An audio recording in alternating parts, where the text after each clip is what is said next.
Hello again, it's an average worker here.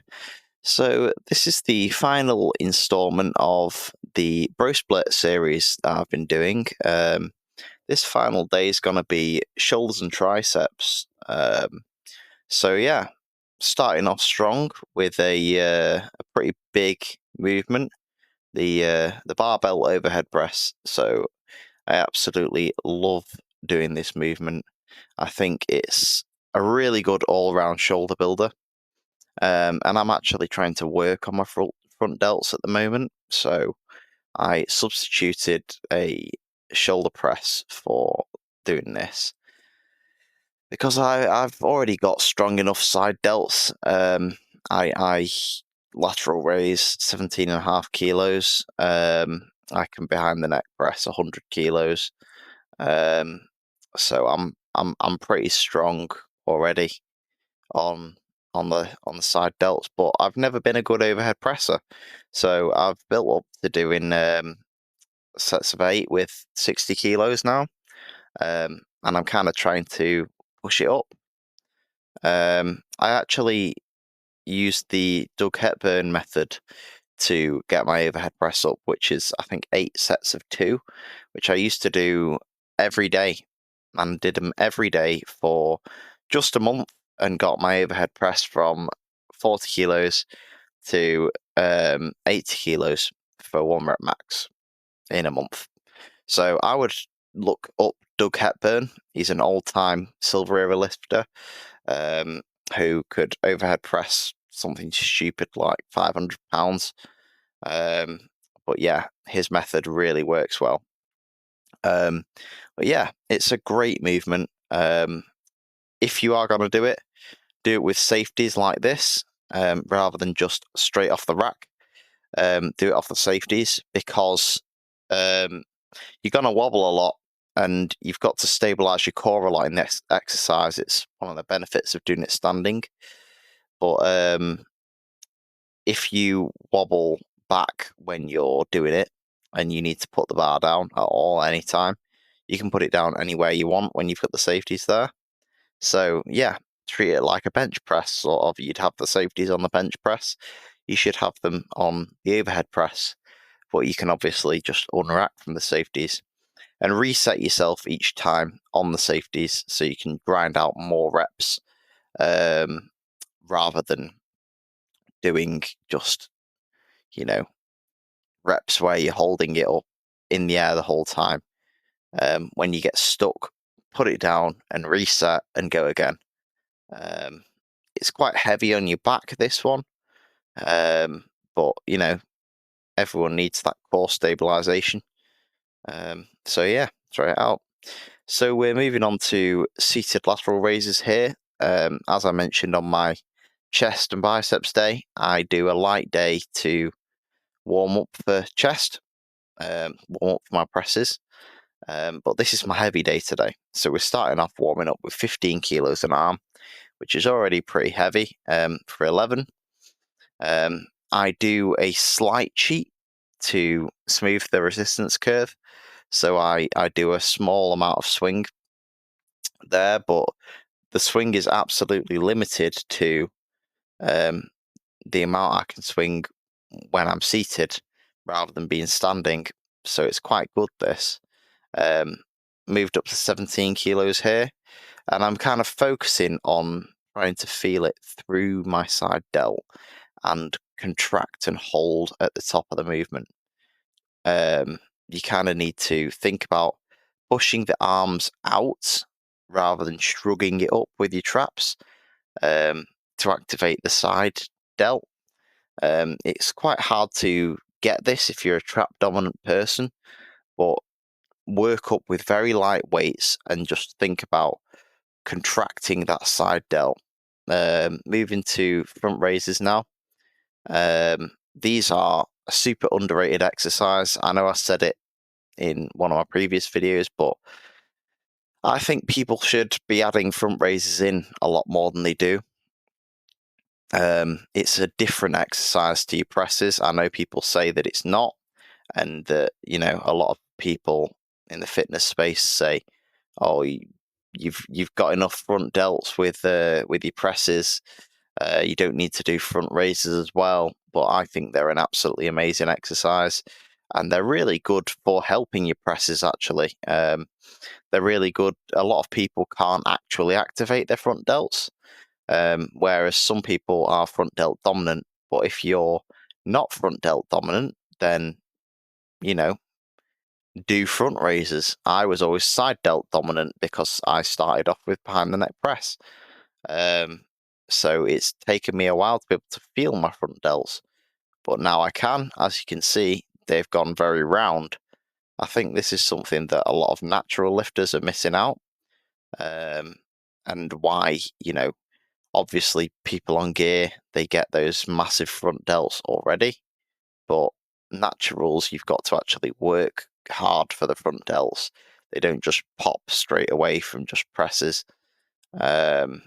So, add them into your routine, see if you like it. Yeah, I think that they're an excellent movement. You'll have to go lighter than your lateral raises, though. You can see I'm using just 12.5 kilos here per arm. But yeah, doing a few sets here, but as usual, doing them one arm at a time, going to failure. I always do one arm at a time, just because I feel like with front raises, it is easier to focus on contracting just the delt, when you're only doing one arm at a time.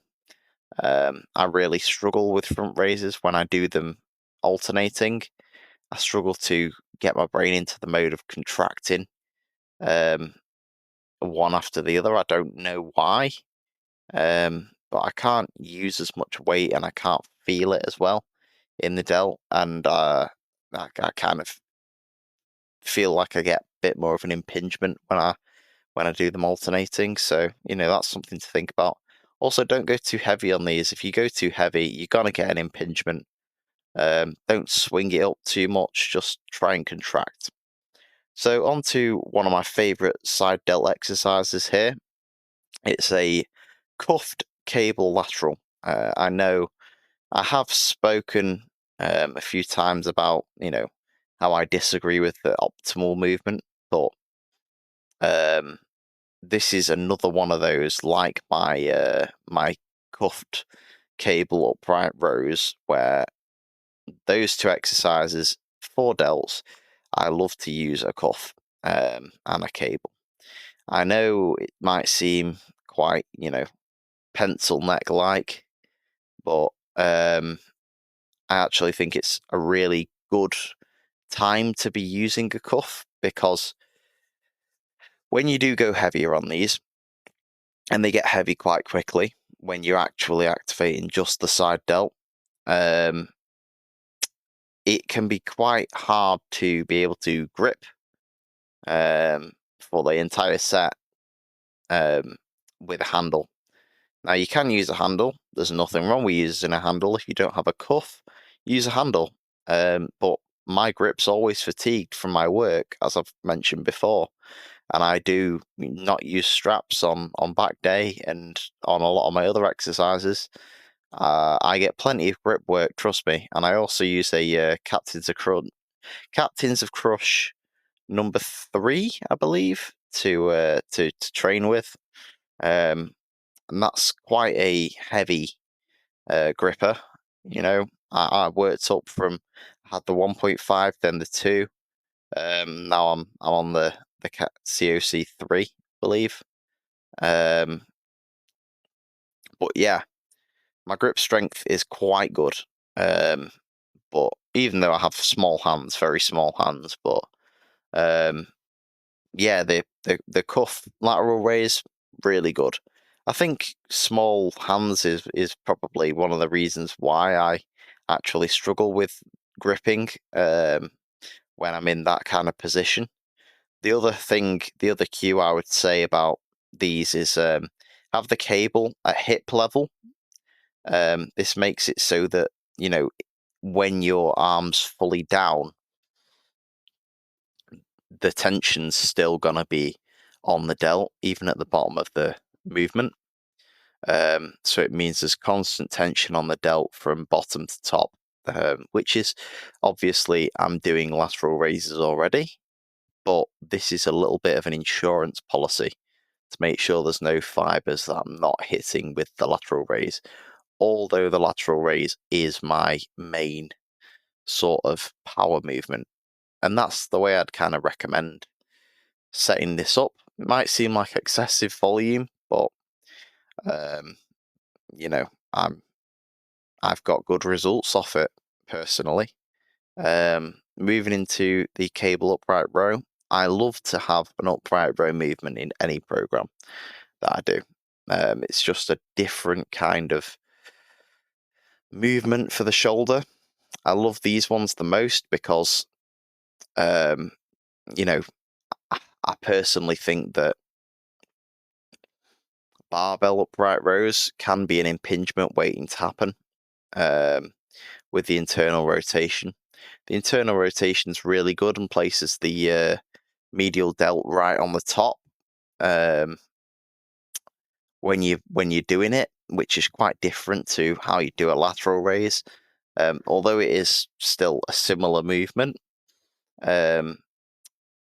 Here, what I'm doing, this might seem a bit weird, but it's a max effort isometric on a Panata machine, Panata side delt machine. I'm holding it for 5 seconds with the full stack on there in 3 different positions, right? So at the bottom, in the middle, and at the top of a lateral raise. What I'm doing there is full max effort isometric. This gets quite a lot of fibers activated. Don't sleep on isometrics. This is something I got from John Grimek. He used to do for his biceps. And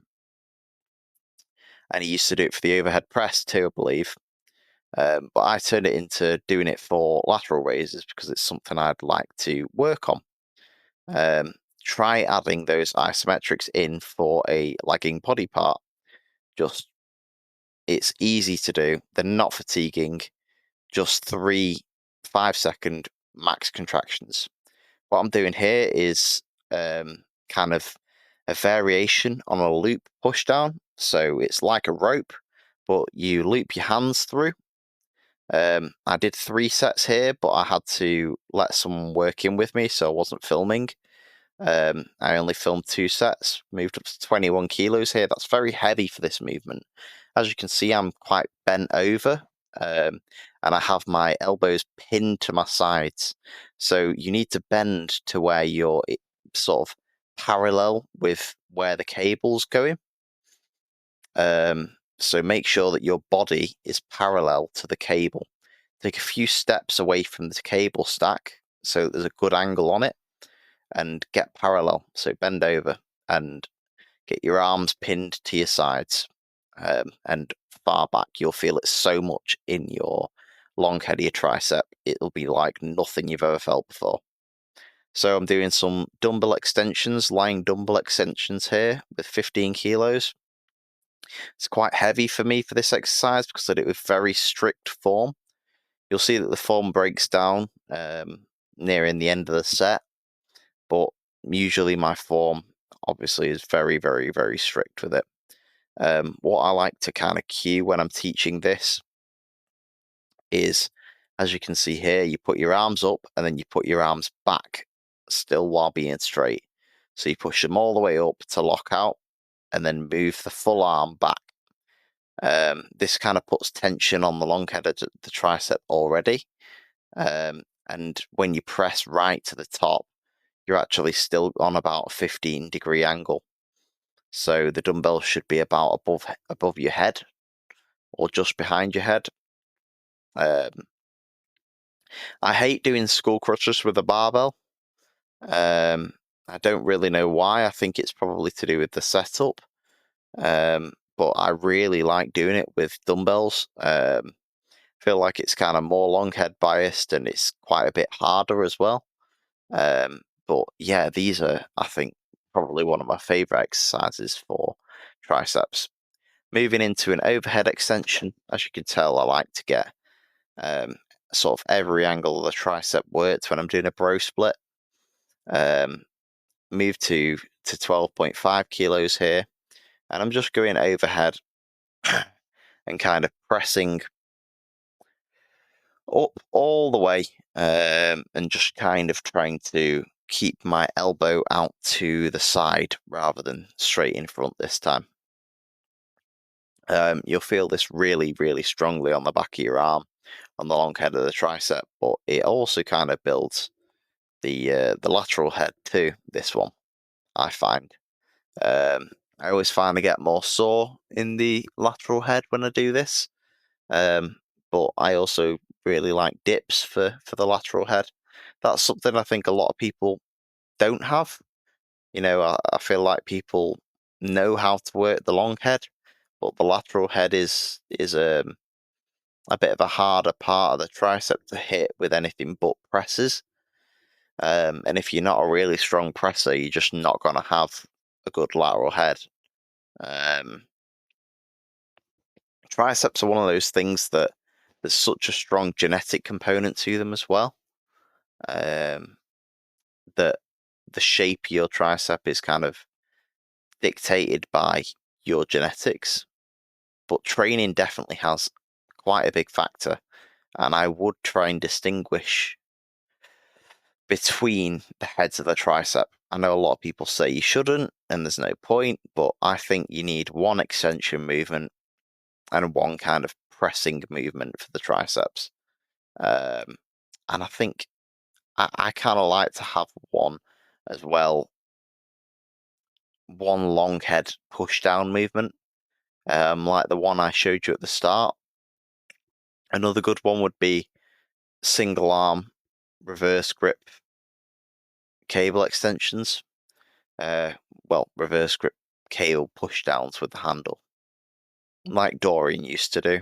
They're quite good, but again, grip is a factor, so you can use a cuff for them, but it gets a bit uncomfortable with trying to set that up. But when I did do that, I got to doing 20 kilos per arm, and it was just impossible to hold with a reverse grip doing that much weight just on your thumb. It's just a bit awkward, really. That's the issue with cables and cable handles. It's just quite hard to actually hold it. So you can see we've moved on to banana style dips here. I did these on chest day as well, so I'm getting these same muscle fibers hit twice in a week. This is something I really like to do, and I've spoken about in some of my other videos. I like to put muscles that I don't want to grow at the time onto sort of maintenance mode in the bro split, and then I like to put the muscles that I'm trying to work the most onto sort of higher volume, higher frequency. So I'll work them in multiple times in the week, in across the days, sort of float the muscles that I want to specialize in. So for me right now, it's sort of triceps, chest, lats. I'm also trying to get a bit of trap work in multiple times. So as you can see here, I've moved to doing power shrugs. Um, I'm trying these out for building my traps, and they've been working super well. I find that shrugs I've never got along with, just regular lightweight shrugs. And I heard another fellow natural lifter who's much better than me, her Soviak, French guy, talking about how he built his traps with just heavy shrugs, like stupidly heavy, um, 3, 4 plates for reps, just swinging it up and down and stretching out the trap, and it seems to be working for me as well. I'm getting trap growth for the first time in my life, which is quite interesting. As you can see here, um, I'm doing some a little bit of posing, getting back into trying to do a little bit of posing after every session, because obviously I'm quite bad at it. But as with anything, I think practice sort of makes perfect. So I'm just working on going through all of the mandatory poses for the muscle that I've sort of worked that day. So hitting some side triceps here. Tricep and delts looking really, really good actually, as is my chest. But yeah, I'm quite happy with where I'm at right now, where I'm getting to. I feel like I'm growing again for the first time in a while. I've kind of been on maintenance mode, and I did cut for a while, but that didn't really go too well. So I've been in maintenance mode for a while I've just been while I was finishing university and had a lot of stress in my life. Sorry, and I'm just trying to work on building the muscle back, especially the 8 kilos that I lost in the past 3 months or so. Um, but yeah, just kind of going through all of the mandatories and just trying to see if I can add my own flair to my posing. It's something I've never been able to really do. Um, but yeah, I think for now, that's an average worker tuning out. Gonna have a new series coming very soon, and I hope you enjoyed the Bro Split series.